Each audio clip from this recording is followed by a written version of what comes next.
Good morning to some, good afternoon to others, and welcome to Absolute Justice, Kindness, and Kinship, a new approach to criminal justice reform. And thank you for choosing our session today. My name is Ibrahim Naim, and I will be the moderator of this session, which is being presented by the Alliance for Absolute Justice. I and my colleagues are humbled to have been selected to participate in this esteemed summit, and we are honored to present an Islamic viewpoint in this immensely important conversation on racial justice. The Alliance for Absolute Justice is a sister organization to the Ahmadiyya Muslim community, a missionary-based revival movement in Islam initiated in 1889 in India that was brought to the United States in 1920. We are currently celebrating our centennial anniversary. We have over 60 chapters across the United States and one here in Pittsburgh. Upon the arrival of the first Muslim missionary to the United States, Mufti Muhammad Sadiq, may Allah be pleased with him, his early experience with the American social order exposed the very divisive and oppressive issue of racial injustice and bigotry. The respected Mufti became deeply involved in addressing this issue, and through presenting the Islamic teaching and example of true brotherhood and absolute justice. At that time in US history, the great movement of the Universal Negro Improvement Association, founded by Marcus Garvey, was at its zenith. The respected Mufti became actively involved as a speaker at their conventions and meetings as his religious duty to support the advancement of justice and human dignity. It is with this spirit of social activism in pursuit of justice and human dignity that the Alliance for Absolute Justice was initiated last year. Our aim is to advocate for the eradication of injustice, which lies at the root of every social problem, and to collaborate with organizations already working in this area who share common values, vision, and objectives in order to establish absolute justice, kindness, and kinship. Now that you know a little bit about us, let's talk about today's program.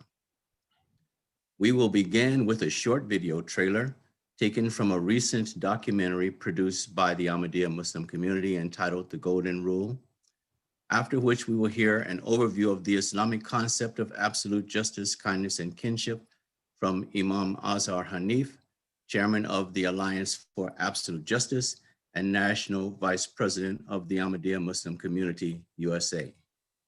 Let's see the video.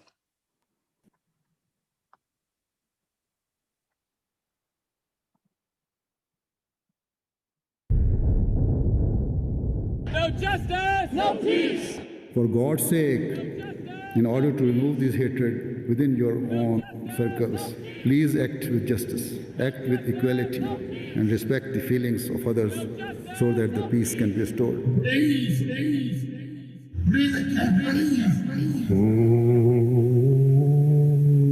Hazur himself had seen the video, the pain in Hazur's voice and grief. He kept saying, "I can't breathe," and still the police didn't show any mercy. True peace cannot be established until there is justice. Both the fourth and fifth Khalifa have always been able to put their finger on the real issue which brings about racial tensions. Black inequity in the Western Hemisphere is a 400-year problem. How are we going to fix it? By simply throwing up some signs and posting things on social media. This divided nation, this racialized nation, is now being torn apart again. I fear that there is going to be a big civil war. What we're seeing now at night it's nothing short of a civil war. Revive the religion. Our Khalifa helps bring about order. Until there's honesty and justice, no solution will ever prove beneficial. A lot of the issues that the black community faces, I'm not facing it because I've attached myself to Caliphate and I've attached myself to the Nizam. Let them hate you if they like. So, beloveds of America, you will become the Sayyids of America. Every year they have the UK Jalsa, we send a delegation there.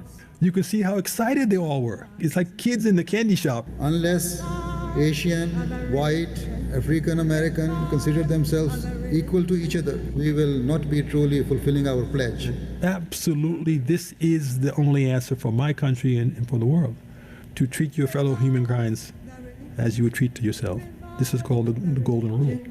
The religion of Islam.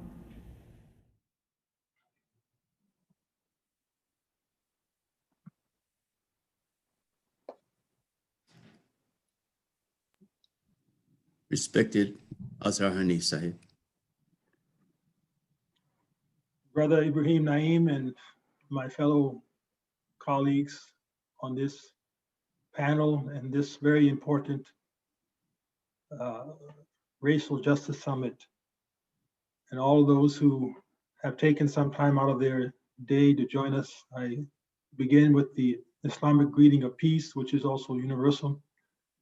Assalamu alaikum, peace be upon you.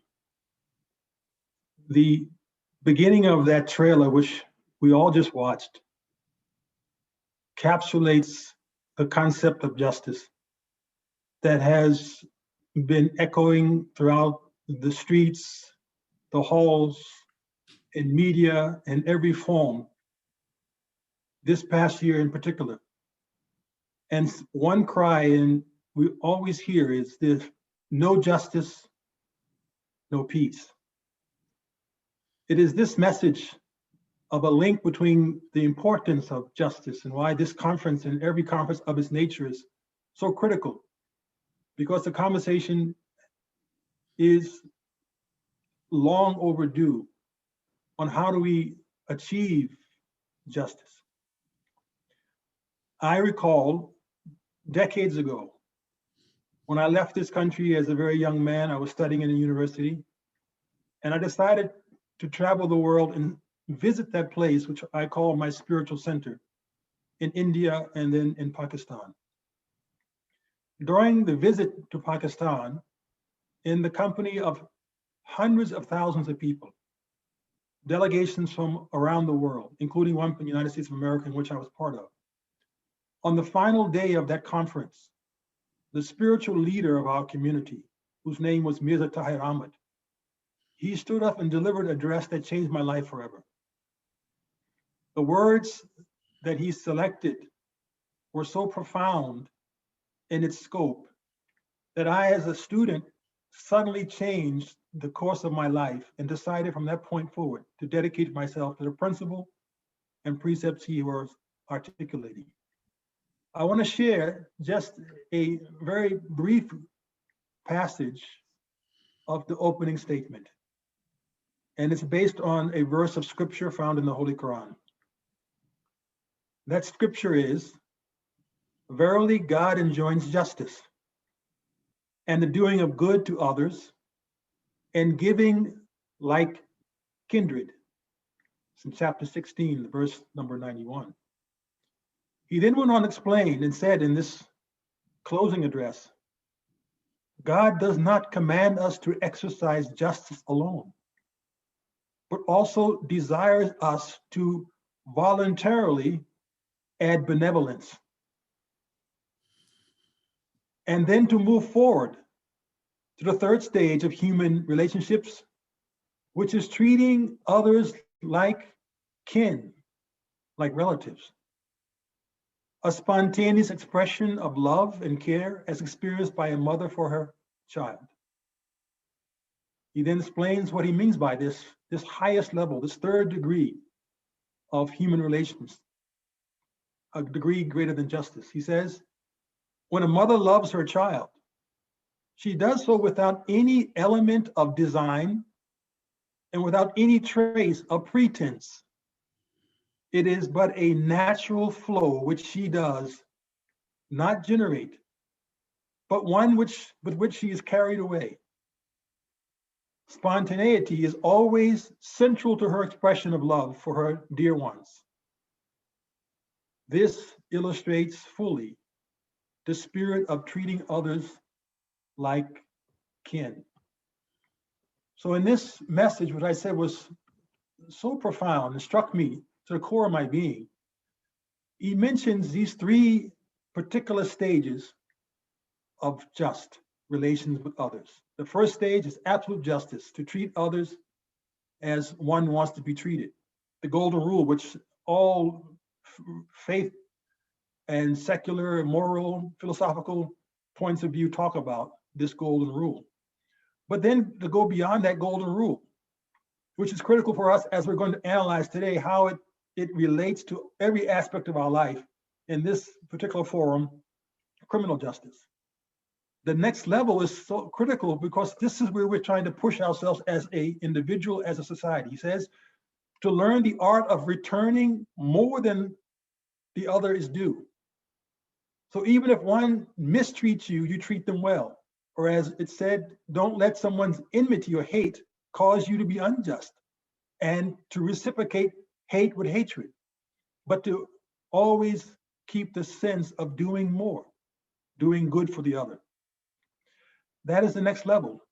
And as you can see, even in the statements of many of our civil rights leaders, such as Martin Luther King, who talked about basic justice, that if we're always going to operate on the level of basic justice, and it's going to be an eye for an eye and a tooth for a tooth, the world will be full of what? Blind and toothless people. Because at some point, you have to go beyond that strict measure of simple, basic justice. You do good to me, I do good back. You do evil to me, I can do that much in return. But this next level of goodness requires us to go higher. But then there's a highest level, and he talks about to treat others with such grace and overwhelming benevolence as one would treat one's close relatives. No feeling of pride finds any place in this relationship. Our benevolence is extended in such a manner that we consider it our duty, our obligation, and not a favor to others. There's no mother that cares for her child who's thinking that, oh, by doing this in the future, this child may become rich and take care of all my needs. Or I'm doing it so that this child can begin to praise me and to extol my goodness. It's a natural desire, and nothing of that nature comes into being. And this is the highest level that we're talking about. So in the end, he states in this powerful address, humanity is in dire need of the application of this universal principle. And that's what we want to talk about today. Our world, as we all have seen, particularly in this last year, are in dire need of this level of justice, kindness, and relationship based on kinship, that we become a human family and not just a society of citizens, not just a group of neighbors who love one another, not just a group of people on this earth who are sharing a common space and time, but understand the greater concept that we are part of this global family. And all of us are linked together and interconnected. And our relation with one another has to be on this higher plane if we're going to survive as a community, a global community, and every single one of us then can benefit. So here he says, all of its ills in the world which we are seeing in the world are responsible for polluting and contaminating human relationships are directly born of a lack of the application of justice. Mankind stands in need of justice so desperately that if we do not teach this to people in light of these principles, man will continue to suffer heavily at the hands of fellow man. Now here, in the end, I just want to reiterate, this was in 1982. And this wasn't in response to what we've seen recently in the streets of America, the brutal killings of individuals by police, the lack of justice across the board as a system which stagnates people of color in this nation. But if I go back 100 years ago, the history of our community, again, was mentioned in 1920. The year before our first missionary came to America, it was called the Red Summer in America. And that history then reminds us of the acts of injustice and brutality being perpetrated by the majority community, European Americans, against the minorities, in particular African Americans, who were being lynched that summer. It stated that over 80 people were lynched in 34 race riots throughout the country. This is the land in which our first missionary stepped foot and began to talk about this injustice. But I want to leave you with one last passage by the spiritual head of our community at that time, talking about this injustice, what we're seeing repeated over and over again, and we'll keep seeing repeated in these cycles of history repeating itself unless we all focus on how to establish justice, absolute justice, kindness in our relation, and this sense of being a kin, a family, and loving each other like a mother. No mother would have done to George Floyd what that officer did. In fact, George Floyd was calling out to his mother. No officer who had this kind of love in his heart could have done what this man did. No one could have done to Breonna Taylor what that person did, or Eric Gardner, or any of the people we think about now talking about criminal justice. A mother could not have done that to her child. So what we're saying is if we have the spirit of mother in us, and this consciousness that we are part of this human family and we are acting toward each in the member in the family like a mother toward a child, the injustice would cease to a major degree, and no law, no commission, no effort would need to be made after that if that spirit, that understanding, that consciousness of the human being begins to reign. So he said, and I can close with this, in America, such atrocities are committed on racial grounds that leave one astonished. Again, this is 1919, 100 years ago. This is a country which claims to be the torchbearer of justice and equity. Recently, a 19-year-old man of Black race named Lloyd Clay, who was accused of a crime, although later proven innocent, was in custody in Vicksburg, Mississippi. Some of you may know this case of Lloyd Clay and during that year of the Red Summer. He says members of the general public broke into the jail cell and a crowd of 1,500 people gathered to punish him severely. He was stripped naked, hanged on a tree, with some suggesting to kill him, while others said no, he should die a slow, torturous death. They threw kerosene oil on his body and lit a bonfire, and then all men and women enjoyed as he screamed, yelled, and cried for help for an hour and a half. We think about George Floyd, 8 minutes and 46 seconds. Imagine 100 years ago what was happening in the streets of America. Imagine the lack of humanity and compassion and kindness and even justice. A crowd of 1,500 men, women, children standing and watching this scene, and what it meant about us as a people and our nation, and where we were and where we need to be. He ends by saying, his dead body was removed, and the pieces of the burnt rope that he was tied with were kept as souvenirs. And the tree he was hanged to was declared a sacred monument. He then asked this question and poses that President Wilson declared once in a statement, how could America promote democracy while it is demeaning it by proving it cannot protect the most vulnerable in its own shores?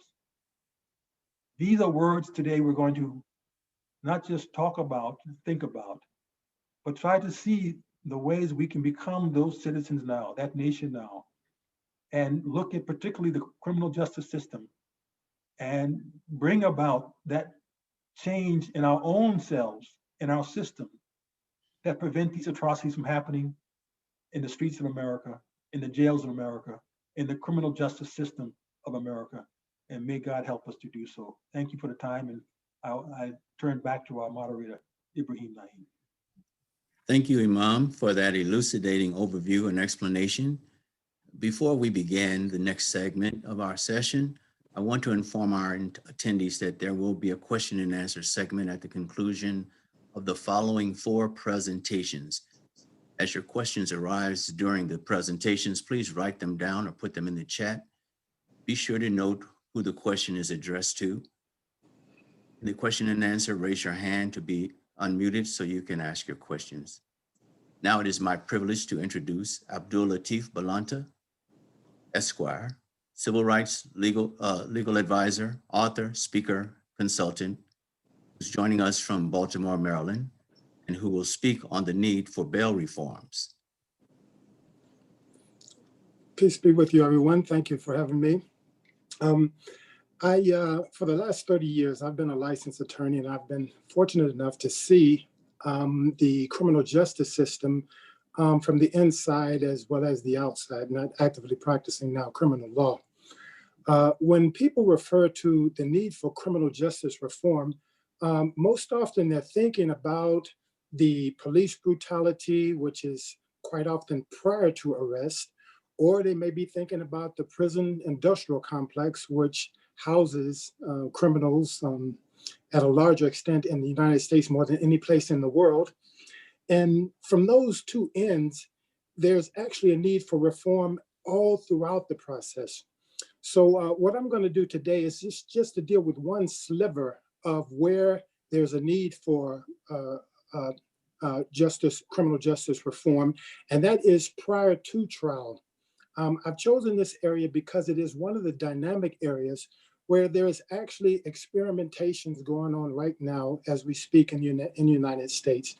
As you know, every state allows its own criminal system when adjudicating the criminal laws. With regard to the federal laws, they're all the same throughout all 50 states. And I'm referring mostly to the state laws and in this presentation. But there's a very little variance between the pretrial process at the state level as well as that of the, as distinct from that of the federal level. The next slide, please. The first slide. Now this picture shows the entire process prior to arrest to the determination of what the bail is going to be, whether a person actually makes bail or not en route to trial. The United States, as you know, has 2.3 million people who are incarcerated, more than any other nation in the world. And of those people who are incarcerated, about 746,000 of them are in the jail system. As you probably know, the jail system is where people are housed who have not yet been convicted, or they may be in the jails serving out a short-term sentence. Most of what happens in terms of the long-term sentences happens at the prison system. But what's most interesting about those 746,000 that are in the jail system, you need to bear in mind that these are people, 74% of them, which is 631,000, these are people who have not yet been tried in most instances. That is, they've not yet been even charged in some instances, but once they're charged, they still have that presumption of innocence. And that's the most important thing that we have to bear in mind. Because if our system is to treat them according to its theory, then the people should be treated with the same presumptions and the benefits and the burdens of proof. All of those need to be on the prover, which is the state. I must also say that our system, the American criminal justice system, in theory, has built in it those necessary checks and balances to administer justice more so than any other system in the world. But it is only in theory that we're able to, that we see that it is administered, because in many instances, those prejudices, those preconceived notions, those biases that the system allows to creep into it, both in the selection of the jury as well as in the determination of bail, as we'll see. Those things are part of the things that's baked into the system. What I'm going to point out to today is some of the reforms that are occurring and are proposed in many states. And these reforms take a real practical kind of approach. The idea is that human nature is going to be what it is. But if you want to treat an individual with the respect that he deserves and to live up to the tenets of the system, which says that he's still innocent, then these are some of the reforms that should be considered. First on the chart, you see after the before arrest. Now, at the arrested stage, one of the reforms that is proposed and is happening in some select states, particularly in New York, is that rather than even charging and booking this individual, one of the reforms is that those low-level offenses could be just submitted to a citation. That is, an individual doesn't have to become embroiled in the criminal justice system. Rather, the justice requires or would dictate that a ticket for that breach of the peace or that violation of the law is probably most in order. Thus, in that case, the individual would pay a fine or submit in some other kind of way to the system, but he need not be embroiled in and have this criminal record, which could haunt him for the rest of his life. So that is one of the first reforms. That is, you just issue a citation for some of these low-level things, low-level offenses. After an individual is charged, he is arrested, then he is charged and booked. This is the part where, from that point forward, he has a contact with the criminal justice system that could haunt him for the rest of his life, even though he is not yet convicted. At this phase, one of the reforms that could take place and is taking place in a few select places is that rather than subject him to a bond, now, as you understand, the bond system is almost like an insurance policy, and bail bondsman is an industry in the United States where the bail bondsmen make money. The more people that are charged, then the more the bail bondsman has customers. This industrialization of the criminal justice system is another thing that is very unique to the American system. We've made a business just about out of everything, and someone is profiting every time someone is arrested. And I can't hammer enough that these are innocent people, according to our system, that are having to now pay bond to just have their innocence determined by the state. So one of the things that is proposed here is that rather than have that bond kind of a system, that more people should be allowed, just on the basis of their ties to the community, just on the basis of their work relationship, just on the basis of their family ties, they need to be able to sign on their own reconnaissance, saying that, you know me, community, this is where I'm from, and I will come to court. And that is the whole purpose of the bail system, to ensure that the individual is going to come to court. Now, in the top portion of this diagram, this chart uses 100 people with regard to a bail example. Just to choose a right round number. And at the top, it says that 4 of those people are being denied bail at the pretrial level. When we talk about justice reform, our best arguments are not arguing in 4 of that 4% of the people. These 4% of the people who are charged with crimes are facing such crimes as are criminal, where they pose a threat to the society or to the victim, and it may be in the best interest of justice and to preserve the peace of the community and society that those 4% are not allowed to have bail. So our arguments, we're not going to be arguing for that 4% when we're talking about bail reform.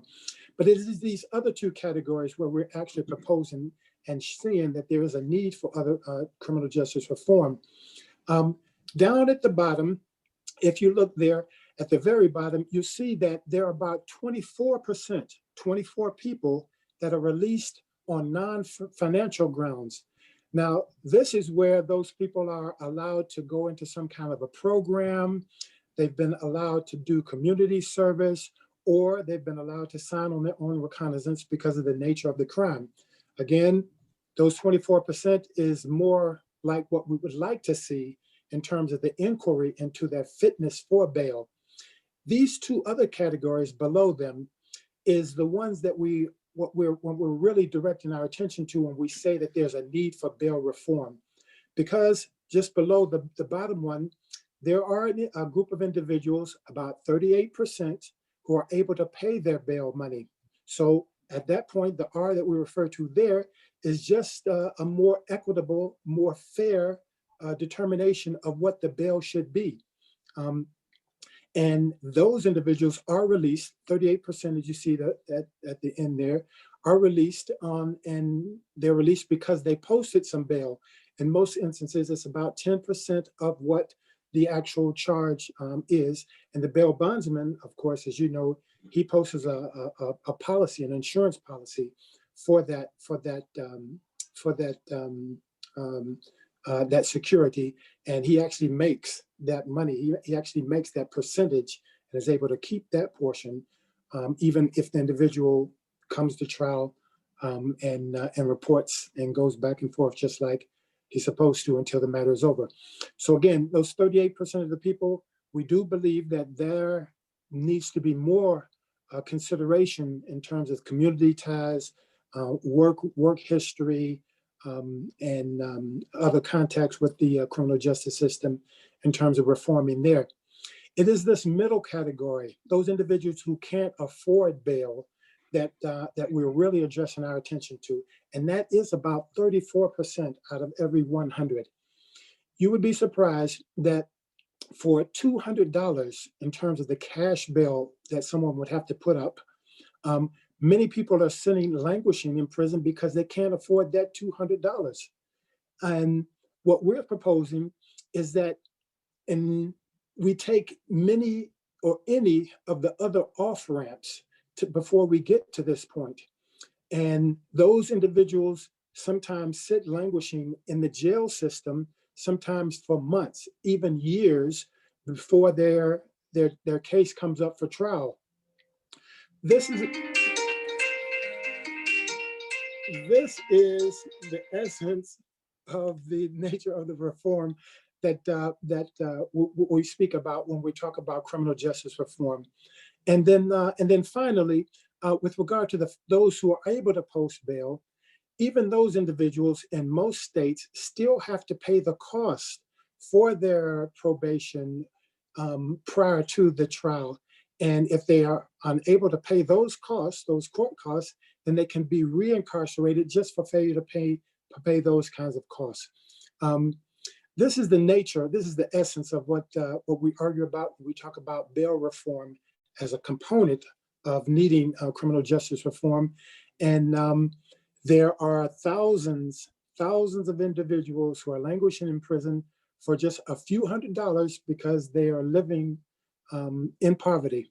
And that's not what our country is about. And that's not the theory of the criminal justice system that we all recognize as being more advanced and more superior in theory than any other system in the world. Thank you very much.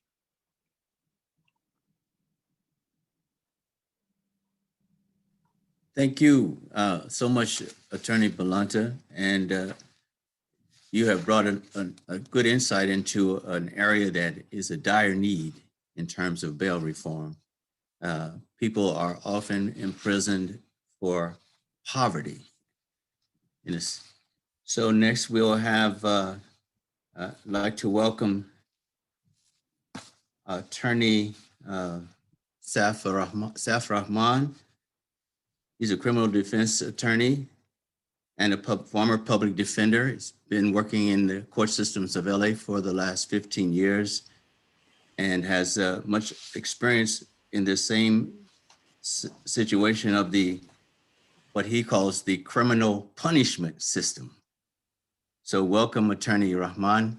We'll look forward to your presentation. Thank you. Good afternoon, everybody. Peace and blessings to all of you. As you've heard, I've titled my brief talk, The Criminal Punishment System. And the reason I've done this is because over the last 40 years, and personally the last 16 years that I've been involved with it, that's essentially what it's evolved into.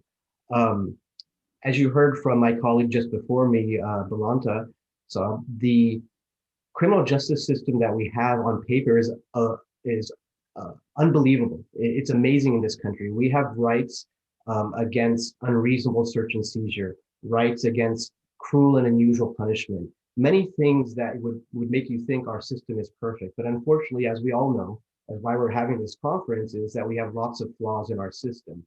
The biggest flaw that we have, or the flaws that we have that are exasperated, are by the people that implement them. And that's the problem. Just like with any system, it can be great on paper, it has to be implemented by people. The people I'm really focusing on in the courtroom are not just the judges and the defense attorneys and probation officers and so on, it's the prosecutors. The prosecutors are the people who have the most power in a courtroom. They are the ones that are set to file charges, and they are the only ones that can dismiss charges. So this golden rule that we speak about, they are the ones for our system to work right that need to act with benevolence, with kindness to be able to achieve justice. And I have many friends and colleagues that are prosecutors, and I'll ask them, why did you become a prosecutor? Many times they will say, well, I want to put criminals behind bars. However, though, the American Bar Association itself, in its criminal justice standards for prosecutors, says that the primary duty of the prosecutor is to seek justice, not to merely convict. It further states that they should exercise discretion to not pursue criminal charges in appropriate circumstances. Unfortunately, this really isn't the case. If we can go to the next slide, please. Historically, we have had, and not just in this country, but historically throughout the world, in every culture, the reasons for punishment have been a mix of what we call deterrence, incapacitation, rehabilitation, and retribution. And as you'll see on the next slide, please, each of these can have its own use, but when they're used together in a mix is when they're most effective. None of them being used by themselves can ever be effective. And we take these into account. For example, if we have a substance abuse case and we're looking at rehabilitation, or if we have a first-time offender, and so on. So unfortunately, the courts and the prosecution have been focused on incarcerating people for long and extraordinary sentences, mainly through the use of sentence enhancements. Sentence enhancements are charged and alleged by prosecutors, and in most cases, in almost all the cases, even judges don't have the ability to strike these enhancements. And these are enhancements that can add on 10, 15, 20 years, merely for just a possession of a weapon that was not even used at the time of a commission of a crime, potentially just the weapon being in the car at the time that a crime might have been committed. So if we can go to the next slide, we'll see that police are arresting and prosecutors are locking up African Americans at an alarming rate. We know in this country it's 5 to 1 compared to whites. And what we're seeing is because they are given such high sentences, we'll see that African Americans are a much higher percentage in custody at all levels, from juveniles all the way up to over 65 years old. And this is what's really making this problem a systemic problem that we have. And one of the things that we've seen as incarceration period grows longer, the deterrent aspect goes away. Human beings are adaptive animals. And go to the next slide. I can just tell you that as a juvenile public defender, I'd be in court many times.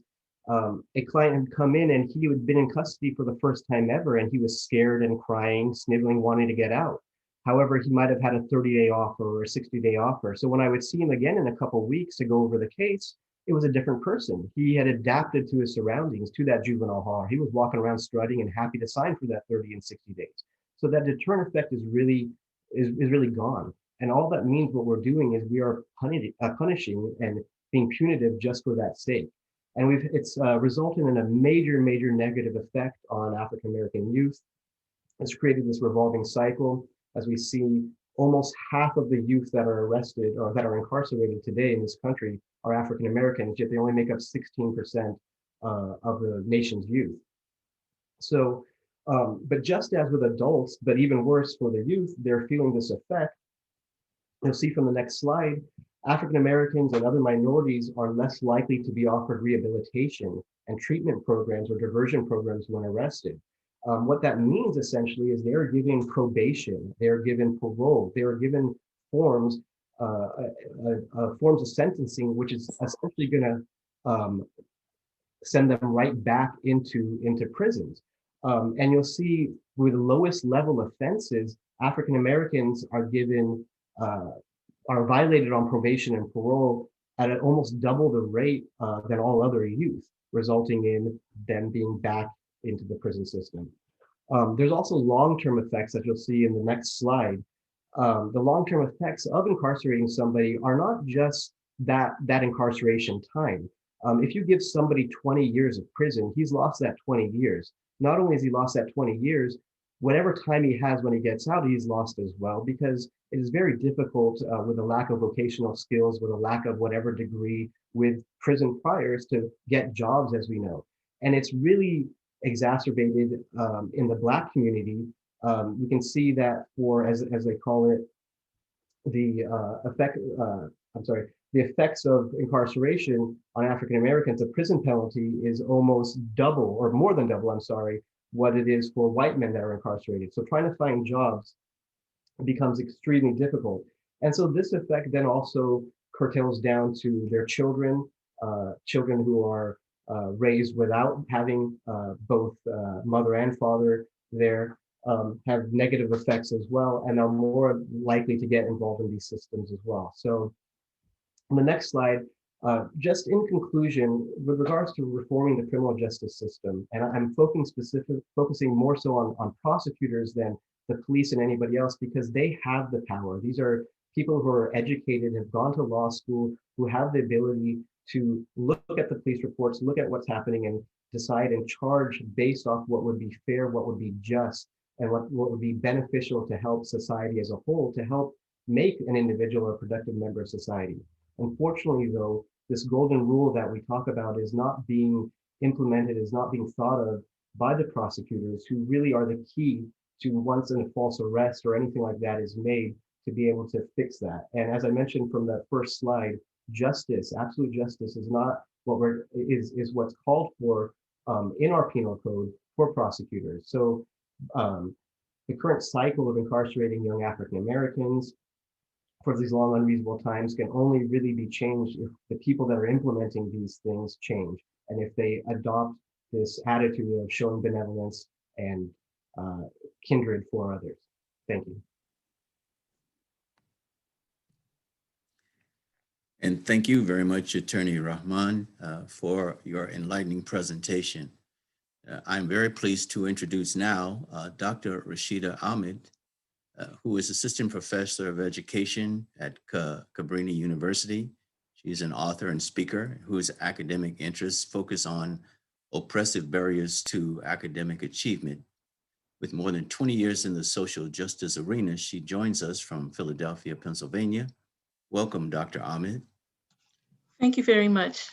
In the name of God, the gracious, the merciful, Assalamu alaikum, shalom, peace and blessings to everyone. I would like to thank the organizers, excuse me, of the Pittsburgh Racial Justice Summit for inviting AAJ, the Alliance for Absolute Justice, who are members of the Ahmadiyya Muslim community.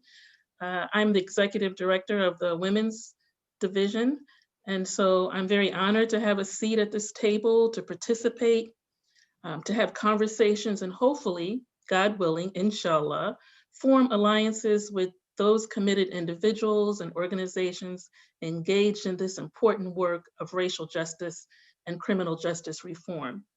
I find this to be, even though we're online, to be an uplifting, inclusive space for thinking about, reflecting, and challenging ourselves to recognize the need for continued action, to be immersed in the deep soul work of truly coming together as community for the cause of social justice. Black and brown folk have spiritual traditions that have supported us and enabled us to be resilient when facing oppression. So this theme, rise, revolt, repeat, building sustained movements for justice, is a clarion call that this work is ongoing. The pandemic and the persistent killings of Black men, even after George Floyd's death, have laid bare this deeply seated injustice that this reckoning has occurred. And our society can no longer be lulled into this false sense that we've achieved a post-racial just society. So the work must continue. So when I listened to the opening libation by Malcolm Thomas yesterday evening, it was important themes that resonated and aligned with the Islamic principles of absolute justice, kindness, and kinship. He spoke of the principle of love as a substance beyond a feeling, but a principle of justice. And he also talked about the oneness of people, the voice of the divine guiding our choices. So my brief contribution to our conversation today will be that the rationale or reason for centering absolute justice, kindness, and kinship in criminal justice reform is because it provides a universal transformative vision of human relations needed to dismantle these oppressive structures that are deeply entrenched in our society. So if we move on to the next slide, the theme here is I just want to touch lightly on is this idea that we've always been working together. Right from the very beginning, European Americans have worked side by side or align themselves with Black and Brown people to work towards justice. And so my reflection question for you, has change resulted in the transformation of societal racial structures? If you think that has happened, why or why not, particularly when we think about the protests. So I wanted to just call your attention to the Quakers, the first who really organized the first protests as whites against slavery in the Americas in 1688, which was based on this golden rule. The Quakers argued against inhumane treatment of their fellow man, regardless of the color of their skin. And so the document states, "We shall do to all men like as we will be done to ourselves, making no difference of what generation, descent, or color they are." If you think about the Underground Railroad, those secret network of houses and hideaways, and those were used by fleeing Africans to reach freedom in Canada. And so whites and Blacks sheltered these courageous individuals who sought to escape slavery. If you also think of the 1960s civil rights movement, ironically, we see the sign, "Stop Police Brutality." And here we are 60 years later, still protesting about the same thing.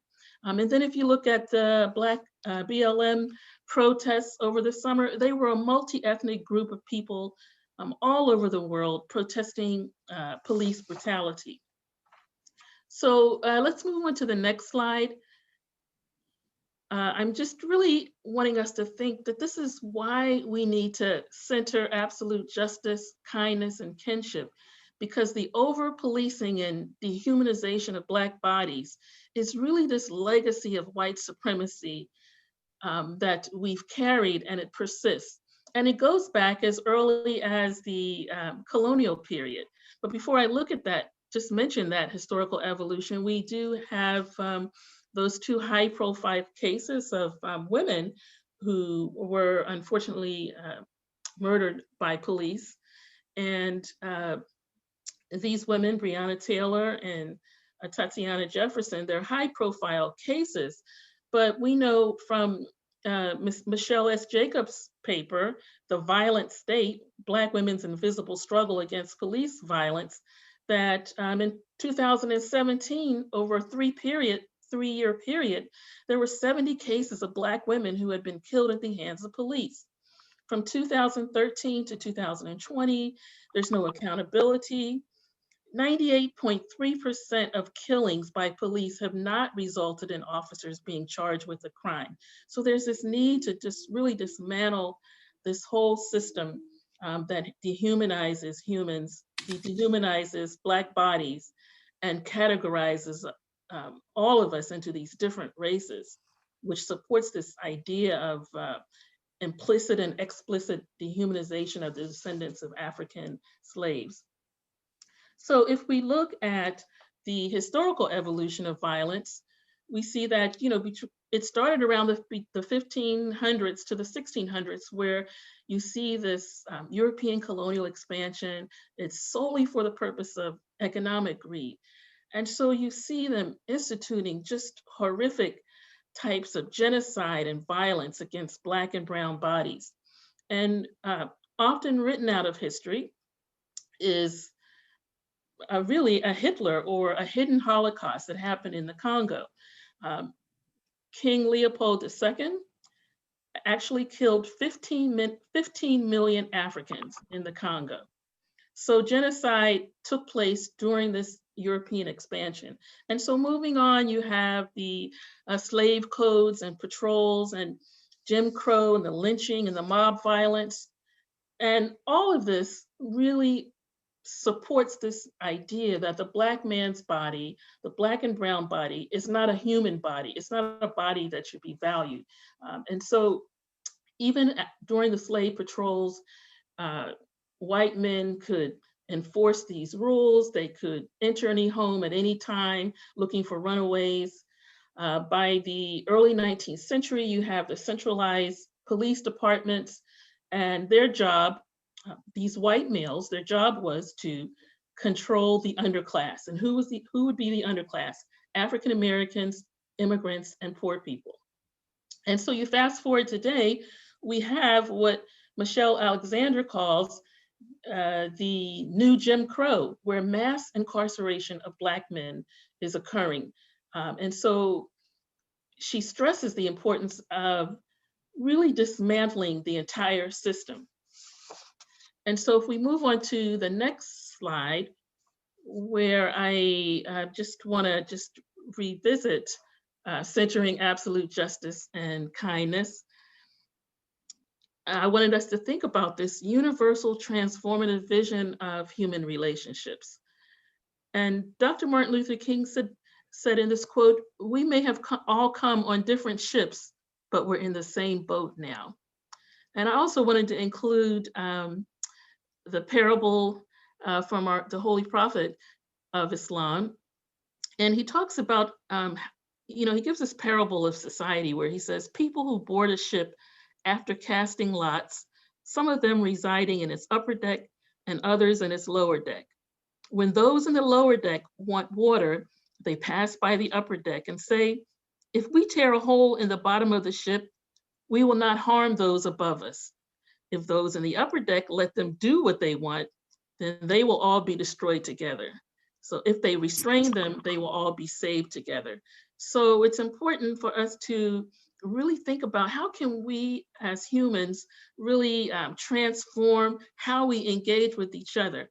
So I'm looking for comments and pose questions to us as well.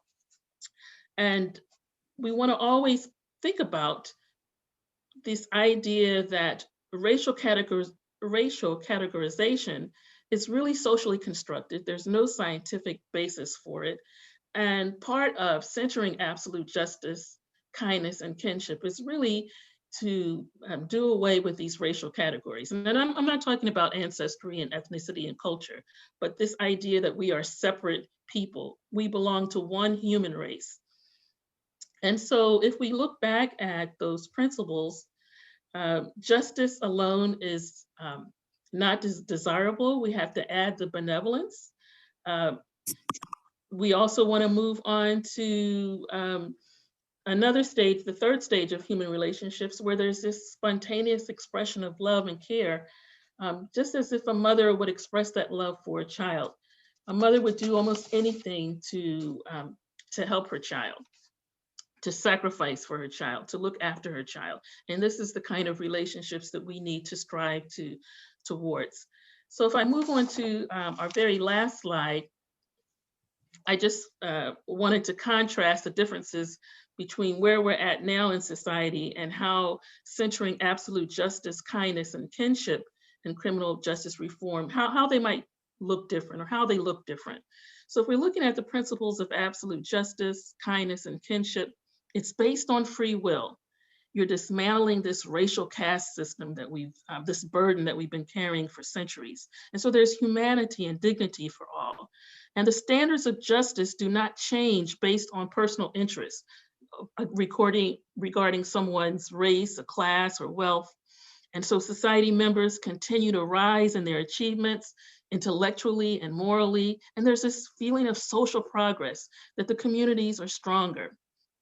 But if we look at on the other side of it, and some would say this is where we're at now, when we continue with these dehumanization policies and this over policing of Black bodies, Black and brown bodies, we continue to deal with this inherited malignant feature of American life that reproduces each generation. And then application of justice differs based on racial privilege. And then there's this social unrest and this idea that racism is permanent. And so we're indifferent to the suffering of others. We even blame the victims. And then we see that there are many systems that sort of feed into mass incarceration, the school to prison pipeline. There's this call for violence. And so you find society really sort of descending into this sort of lowest moral states with violence and unjust police shootings. So I would ask today that let's try to have this conversation about how we can center absolute justice, kindness, and kinship in criminal justice reform. Thank you for taking the time to listen. And thank you so much, Dr. Ahmed, for your engaging presentation. Our final presenter is Dr. Basir Rodney, who is Professor of Education at Webster University. He's also president of the Pan-African Ahmadi Muslim Association and also a veteran of the Ferguson protests. He will present on violence as a public health concern. He joins us from St. Louis, Missouri. Welcome, Dr. Rodney. Thank you, Ibrahim Sahib. It's interesting that I never kind of thought of myself as being that directly connected to the Ferguson protests, but I appreciate the kudos. First, let me thank the audience for being here. I appreciate you taking the time on a Saturday afternoon to come out. While I kind of get one or two slides situated for you, I'm going to post a question in the chat because I kind of like the conversations back and forth. And it's not to put anybody on the spot, but I have a curiosity question as to how we all come at this work. And I know I won't be able to read everyone's, but I kind of want to get a sense of where everybody out there, the 80 something people out there, your backgrounds kind of move. So I'm going to post a question in the chat for you. And the question is kind of loaded, right? It's asking you in this state and this time where you find yourself, what aspect of injustice are you kind of working to dismantle, right? And I know there are many aspects right now. We're talking about critical justice and reform, but I kind of want to get a sense of where you find yourself and how you come to this work. So if you're able, go ahead and type away, even as I kind of center some of this conversation. Continuing that, I really appreciate the organizers of the Pittsburgh Racial Justice Summit. As the Alliance was kind of coming together, we're looking for spaces to kind of push into and engage. We were pleased to find this summit to be able to kind of spend time and talk about what we are struggling to do ourselves, and then to have a group of people that we can learn from and learn with. And from yesterday, I've kind of been popping in and out of the different sessions and really learning about some of the conversations around designing new systems, new approaches, newer ways of thinking about this work that is social justice in our country and in the world. And just this morning, you know, I spent some time with the Enough is Enough documentary, looking at the life of Johnny Gamage, around which, you know, Pittsburgh's moment, if you will, to kind of build out this conference and these experiences and the allyship and solidarity that came out of that. And I'm struck that, you know, it's almost 30 years, an entire generation between the killing of Gamage and also now the killing of George Floyd. And I know that's a small period of time, you know, as Arnif took us back to nearly 100 years. And so we are still very deeply embedded in this work, in this struggle, if you will. So I kind of come at this right now in this moment. I'm working on with a number of different groups here in St. Louis, and I'm really just highlighting their work, right? This is me kind of plugging into different boxes and representing, if you will, that struggle for absolute justice myself, right? Where we think about how we support each other and our fellow brothers and sisters in faith and in life, in humanity, as we collectively struggle to try to change the system that we find ourselves in. And thank you for posting. I see some of our allies here talking about their work around environment and their work around transportation and hiring policies, and really, really powerful types of engagement. And one of the things I wanted to kind of highlight with that chat panel going up is the fact that the work we're doing is obviously valuable, but it is also expansive. For the world in which we live and in the country in which we live to come to the kind of vision, one of the examples from a session I was in this morning was, think about where we would be 100 years from now in the case of a project, in this case, the Alliance for Absolute Justice. So if we got to the place where we had the most just society that we could construct, what would it look like? What would it be like? What would it feel like? And then we kind of track back from there. And so as I see your voice is kind of coming up in that chat, I see you struggling I see you demonstrating this kind of expansiveness. So violence as a public health concern. I think this is a new space that we have to push into, and we're learning to do that because, as Dr. Rashida laid out really well, violence has been the pathology of the rise of the social, political, and economic systems that now define us, right? I know there are those of us who are enjoying all of the goodness of these systems, right? Zoom allows us to have our conversations, and we can go to the bank and swipe our ATM cards, and all kinds of new systems in place for us to live what is a meaningful life in a country like ours. But at the end of the day, the origin story of our system is violence, massive human violence of one people against many other peoples. And so with that kind of violence embedded in the system, we have to deal with the pathology of violence. And we're only now just learning that. So one of the projects that we're working through here in St. Louis, we're just rolling this out, is a project called Cure Violence. And I want to talk a little bit about Cure Violence. Again, not as a representative of Cure Violence, it's an international movement, just how we're kind of working to bring it to St. Louis and how we have been learning as a community to deal with and treat violence as a pathology based on the model that Cure Violence is presenting. So on the one hand, we're approaching a place where we're recognizing that violent action usually has an origin, obviously, and then it has a series of repercussions, right? So whether that is in violence has its roots in poverty, has its roots in injustice, has its roots in challenges in the family, it begins somewhere and then it spills out typically into the society, right?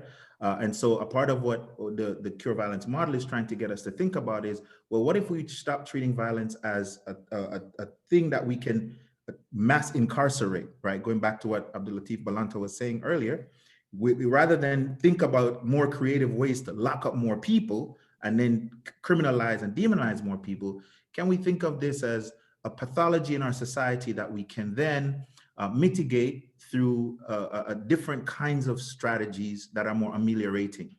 So if violence, for example, right now we're in the middle of a pandemic, so we understand what it means to find a targeted area where you see the flare up, bring a series of resources around that targeted area, and then using strategies to help to mitigate violence in that area.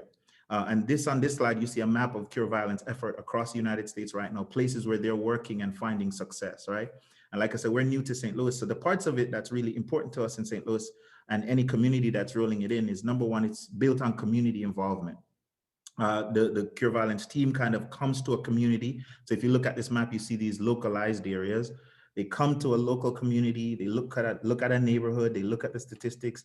Then they try to identify people in the community that can interrupt violence. And that's what we call them, they're called interrupters. Individuals that are trained to be able to see situations before they escalate and then de-escalate those situations, right? And there's a training system that goes for each of the interrupters that allows them to be able to go into situations that see something that might be going out of hand and then try to mitigate that situation to alleviate violence flaring up. The other side of that, there's a steering committee that's built at the, again, cross-community level. So people who might not necessarily be in the day-to-day task of navigating or interrupting, but people who are involved in looking at the overall picture of a city or a town or the locality, and then form a kind of steering committee. And we identify people that Cure Violence can connect with. So it's a very community-driven model, a very participatory model. And I want to say too that whatever work we're engaged in, we have to think about ways in which each of us can engage with others. So if I had time, I'm about to give back time, but the last question I'd leave with you is who are you allied with in this work, right? Because it is a work of community, right? The idea of the golden rule is to do unto others and not to just be in isolation. So this is one model that we think we're hopeful about. You see some of the statistics here on the screen, and then we've connected with and are trying to work through in places like St. Louis and Chicago and other places. Naeem Said? Thank you so much, Dr. Rodney. And now that's a very interesting presentation. And I didn't mean to misrepresent you as being out there protesting in Ferguson. simply that you know, these things find their way. You are involved in the community, and they find their way to your doorstep. Absolutely, absolutely. And there are a couple of questions. Marilyn, I just saw your question. Who are the interrupters? So based on how the model works, they're selected from the communities where violence typically is occurring. So they're drawn from community members, and they're regular folks. They might have had their own run-in with violence at different points in time. They might have been, you know, for a better phrase, reformed gang members, or people who might have themselves been incarcerated and come out of incarceration and are turning their lives around and are now taking this opportunity to be a part of the change. And just so you also know, in the case of most of our cities that are implementing this model, interrupters are like paid positions as well, right? Because a part of what we're trying to do is to not just make it a situation where people are always kind of just volunteering, right? When we think about COVID right now, we're fighting COVID with people with skills, with training, and that can really impact the problem. And so a professional ethic needs to be applied to that as well. We are opening up now for our question and answer session. So anyone with a question or comment can raise your hand and be recognized.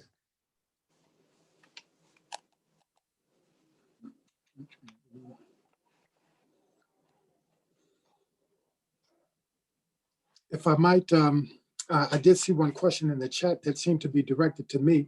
It asked, what are the first steps toward achieving those type of bail reforms? And I would suggest that because the district attorneys and the mayors are elected officials, then one of the first steps is always goes back to voting. You need to express your opinion to those elected officials in terms of the kind of kinder, gentler justice system that you want, because they do have the power to implement it. I would also point out that many of the reforms that we saw here, that I pointed out, that the example that I cited were from New York, and it was single-handedly with the support of his city council that Mayor de Blasio took the initiative to actually institutionalize many of these kinds of reforms. One of the beauties of bail reform is that you don't need to pass a law to make the system much more accountable or gentle in terms of how it deals with the people. And this is what we see in many cities. So it's really having contact with those chief executive officers, the mayors, as well as the city councils and the district attorneys, letting them know your opinion. There's not many people advocating, however, for the criminals. And but we should recognize that when we're speaking about justice, we're talking about an issue that affects everybody, not just on behalf of alleged or accused criminals. Thank you, Attorney Balanta. When you mentioned the fact that some of these things are really at our fingertips to change, let me just point out that I live in Los Angeles County, and we just had an election. Our previous district attorney, Jackie Lacey, was defeated, and George Gascon replaced her. And that was primarily because the people felt that she was too much aligned with the police and not as much aligned with the reforms that the community is looking to see implemented.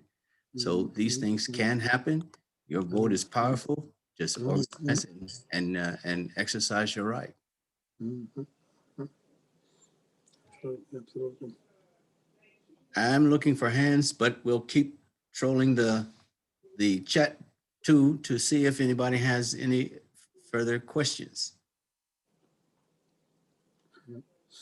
I did see a second question in the chat that may be directed to me. It asked me if I was aware of a movement to try to elect more reform-minded district attorneys, and it asked about my experience in Philadelphia.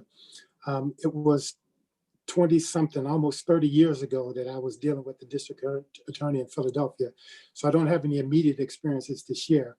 But I would point out again that that district attorneys have the type of authority to say that because of their workload, because of the prison population, that they're going to create or direct their assistant district attorneys to push or to see if more people qualify for those existing kind of diversionary kind of programs. So there's a way to administer justice in a much more gentler form, and the district attorneys do have that power. Yeah, and I think one of the other things that emerges when we talk about criminal justice reform, one of the first things I kind of started to get involved in, which I think most people can begin to learn to get involved in, is police oversight or police engagement. In most municipalities and localities, the police department should have some kind of oversight or engagement board, and it's typically publicly elected. And I remember being involved in a local struggle here to create such an entity. And it was challenging, but we all understand that it needed to be done, and we worked hard on it. And I would say that if you're on this call, or if you know other people and they're looking for ways to just get involved, a part of what you want to do is get involved in the boards and the assemblies that are responsible for these kinds of changes in the system that Valanta so eloquently talked about in terms of its capacity and its ability. This election cycle really taught all of us the value of every voice at the ballot. And so I think that every voice at the ballot culture should drive what we all try to do. Each of us must be involved in some way.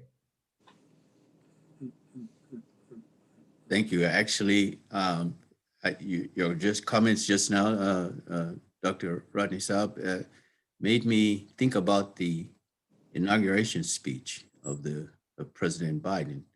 And he used the term, "enough of us." And that term also reflects back also to Dr. Rashida Ahmed's comments about our involvement as a community. So when there is enough of us standing for justice, then we will see change happen. And we need to be constant in building our allies and furthering our commitments. And so that's why we are so thrilled to be able to participate today, because our name is Alliance for Absolute Justice, and we are seeking allies. We want to work with others who are working in this space. So you'll have a contact slide at the end of our presentation. Feel free to be in touch with us. I'm looking for some other questions. There's one. What's the best way to carry this conversation to the colleges, example, law schools? And there are a couple of lawyers here, so they can talk about that. So criminal system leaders of the future are aware of this kind of systemic racism. I would love to have had the book upon which our conversation is based. It's called Absolute Justice, Kindness, and Kinship. You can't see it with this virtual thing. Sorry about this, but it is the address that that Azhar Hanif spoke about that was so impactful on his life. The book was written by Mirza Tahir Ahmed, who was our fourth leader, Khalifa, and this kind of book would be wonderful to supplement the kind of case law, theoretical kind of instruction that we get in law school. And I would even go, I haven't gotten the permission to do this, but I am the outreach secretary here in Baltimore. And if someone would like this book, you can either email me for a digital copy, or you can send me your physical address, and I'll be happy to mail you a copy of this book. The more people who know about these, it's called the 3 Creative Principles: Absolute Justice, Kindness, and Kinship, the 3 Creative Principles, then the more that this message can be disseminated, and we can find a way to insert justice in every aspect of our lives. I'll put my email address in the chat, okay? And let me remind people that you can simply unmute yourself and ask a question. So we want to make this simple for you. Abdul-Latif, there's another question for you. A question for me was, what power does the engagement board have? So in our case, and again, if you know our context, in the world of St. Louis, we have 90 municipalities in what is the St. Louis region. So we have complained about that it's too many. And the report that came out after the Ferguson unrest, called Forward Through Ferguson, advocated very strongly for consolidation of policing. We are still going through that struggle right now. But to your question, I think the first phase was simply to, number one, be able to look at statistics. So we were able to get statistics from the police about, you know, their stop data. Much of that is public anyways. And then we can have these conversations with the police about why is it that in a small municipality that has 90% or 80% white people, you know, 80 to 90% of your stops are Black people who mostly don't even live here, right? So I think at the first level, we're right now, we just have the ability to put pressure on the police using the tools we have, and at least we have a continuous listening ear. We don't yet have the kinds of power that I think we should evolve out of this kind of oversight, right? But I think all of us in the country are going through new approaches to policing as well that empower citizens more in context where we pay the police to do the work they get to do. Mm-hmm. I would also say too that when those police review boards are part of a consent decree, then those organizations, that community assembled and federally monitored organization, has much more authority to insist upon the implementation of a program of action that has already been determined. And such reforms like this, such accountability is the kind of thing that is part and parcel of many of the consent decrees that followed the Ferguson, except, however, because it's a federal thing, the current administration or the past administration put no teeth behind it and just let it die. But those kind of reforms are still necessary and can be revived again. We know exactly what to ask for, and we just need to ask for it again and see if the current administration has more of an appetite for such thing, and I believe that they might. Dr. Ahmed, I see a question in the chat directed to you. How do we build a mother's love kinship into our criminal justice policies? And what can we do practically to achieve that noble goal on the local, state, and federal levels? That's quite a question. Yes, that's quite a question. That would be probably a whole nother conference just focused on that one particular question. So I'm going to ask my colleagues to also please jump in and help me sort of flesh out this question, which I think is really important. I would first start with just the basics, that each individual has to engage others using those principles. So we're thinking about when we're even applying justice, or we have to make a decision, are we making the decision that's the most just, or are we aligning our decision with our sort of preference? So for example, are we looking at preserving our job status, or how we're viewed in our community? And we're not necessarily focusing on what's right or what's correct, but we're using that as a sort of measure for justice. In terms of the mothering aspect of it, just think about how a mother, typically will engage with her child. There's an overwhelming sense of love and sacrifice for the children, and it's almost nothing that a mother would not do for a child. Also, when we think of our relatives are so important to us, our blood relatives. So how do we look at each other as blood relatives? How do we engage each other as in the same way that we would care and love our own immediate family members. That's a place to start, but it definitely has to start from how women, just sort of the model of how mothers mother their children. And we all have different ways, sometimes culturally, how mothering takes place. We have the warm but strict mothers, and so sometimes that's necessary. And sometimes we're, very loving and forgiving towards our children. That's another aspect of mothering as well. But I'm gonna pass it over to some of my colleagues here on the panel to help me with that question. Well, I mean, I think we're kind of sensing some of that shift right now in our public policy, right?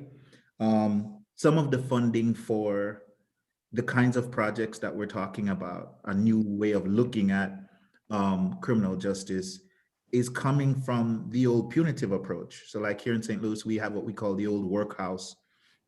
It's the old city jail. It's pretty much, it's an old city jail, right? 150 years old place that's been really in disrepair, that they've been incarcerating people in, and we've been struggling to get it closed. So the closest we've come is to move some of the funding from places like that to things like cure violence, right? So when we start looking at, we talk about bail reform. Can we go to a system of looking at people, as human beings on your own volition, like Balantas I was saying, you are released on your own volition as a citizen, as a human being, not because of the kind of purse that you or someone behind you has. So I think those attributes of care, of nurturing, using those to guide policy rather than heavy-handed punitive behaviors is a kind of shift in that direction. I saw earlier in the chat that there was a gentleman or someone who was who had a penchant for a passion for working to relieve people, keep prisoners from isolation. I think that's an interesting step. When people go to prison, they are out of sight, out of mind. Nobody is paying attention. They are captive, and they are at the mercy of whoever is administering that prison's facility. I imagine all manner of things goes on in the prison, and if we think we have police brutality here in the just society in general, can you just imagine what kind of brutality they suffer while incarcerated? And then to go to Attorney Balanta's point, there was a time when the prison system was supposed to be rehabilitating our prisoners. And I think Saf has mentioned this too, when in his talk, and it is turned into pure punishment. There is no real rehabilitative effort made with prisoners at all, and they are simply doing time.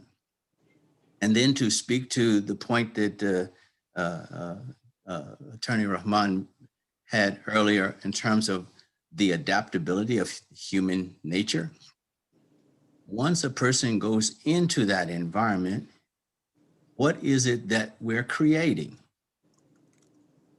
They're going to adapt to survive in whatever conditions that they're facing. And so someone who's relatively innocent, made a mistake, petty crime, finds himself or herself in that environment, now they have to adapt to survive.